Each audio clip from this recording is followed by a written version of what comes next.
So బైరెడ్డికి నాకు అలాంటి marriage settle అవ్వడాలు లేకపోతే మా బైరెడ్డి సిద్ధార్థ్ గాని తెలిసిందనుకో చెయ్యి ఉంచాడు మళ్ళీ అంటే అది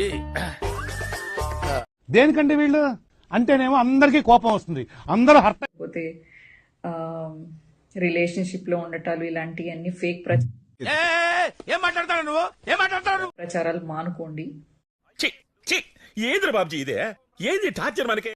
జగన్ బాబాయిని చంపినట్టే శ్రీరెడ్డిని కూడా జగనే చంపించేసి ఏం మాట్లాడుతున్నావురా నువ్వు? నీకేమన్నా బుర్రున్నదారా? టీడీపీ మీద వేయకపోతే ఏంటి బాబన్న ఇంకోసారి జగన్ గారి వెంట్రుకు కూడా పీకలేరు అని అన్నది కాబట్టే ఏం చేస్తున్నావే ఇక్కడ తెల్లెంటుకుంటే ఇప్పుడు ఇంట్లో కూర్చొని ఆమె వెంట్రుకలు ఆమెనే పీక్కుంటుంది. ఓడిపోయి ఉన్నాం, 11 వచ్చాయి. ఊరుకో ఎద్దులో ఉన్నావు, ఏడిస్తే దరిద్రంగా ఉంటది.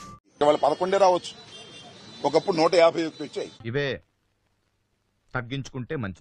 ఋషికొండను చెక్కినట్టు ప్రత్యర్థులకి పదునైన ఉత్తరాంధ్ర యాసలో గుండు కొట్టేస్తారు.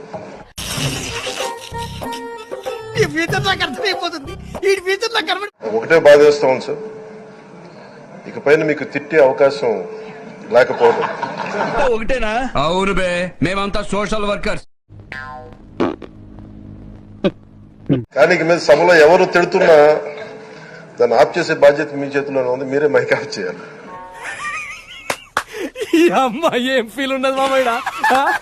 అంటే మా చిన్నప్పుడు నేను చూసేవాడు, ఒకసారి అల్లరి చేసే అబ్బాయిని క్లాస్ లీడర్ చేసేవాడు చిన్నప్పుడు మా స్కూల్లో.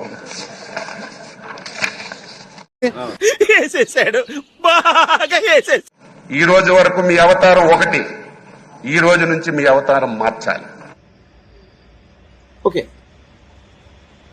అంటే రాజకీయాలు చేసేటప్పుడు పదునైన మాటలు మాట్లాడాలి. ప్రతి ఒక్కడు విమర్శించేటప్పుడు వారికి సమాధానం చెప్పాలి. కానీ నిన్ననే మరి సింహంలాగా చెప్పుకునే వాళ్ళు సభకు వచ్చి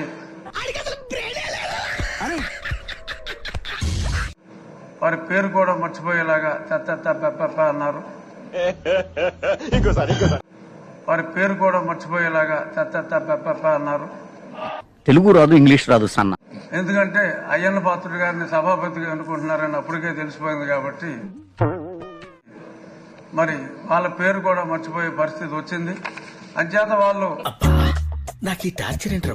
ఎప్పట్లాగా అలాగే ఆ సీట్లన్నీ ఖాళీగా ఉంటాయేమో, మరి ప్రతిపక్ష పాత్ర పోషించాలి అంటే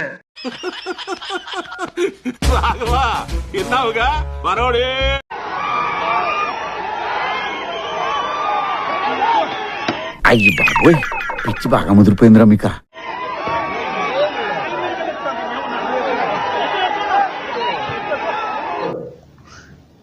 ఇదేంట్రా ఇదే? అరే నీ అబ్బా,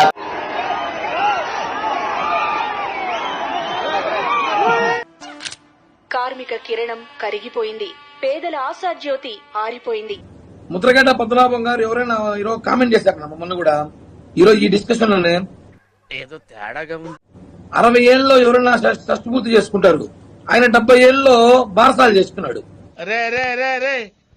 ఏంట్రా ఇది?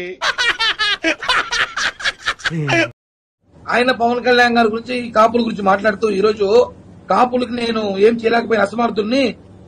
కరెక్ట్, ఇది కరెక్ట్ గా చెప్పావయ్యా. పవన్ కళ్యాణ్ గారు మీరైనా కాపులు చేయండి, అధికారంలో ఉన్నా చెప్పారు. ఖచ్చితంగా మాకేం చేయాలో తెలుసు. ఆయన దయచేసి ఇక కాపుల గురించి మాట్లాడడం మానేసి ఓకే నువ్వు ఎట్లా చెప్తే అట్లా రెడ్ల అభివృద్ధి గురించి చూసుకుంటే మంచిదని చెప్పి కూడా టీవీ ప్రజలకు సలహా ఇస్తున్నాను ఆయనకి. నీకు అర్థమవుతోందా? ఓకే రైట్ అండి, థ్యాంక్ యూ సో మచ్. ఇది చర్చ మరింత మళ్ళీ కలుసుకుందాం. ఓకే చూడటం కాదండి, మీరు చెయ్యాలంతే.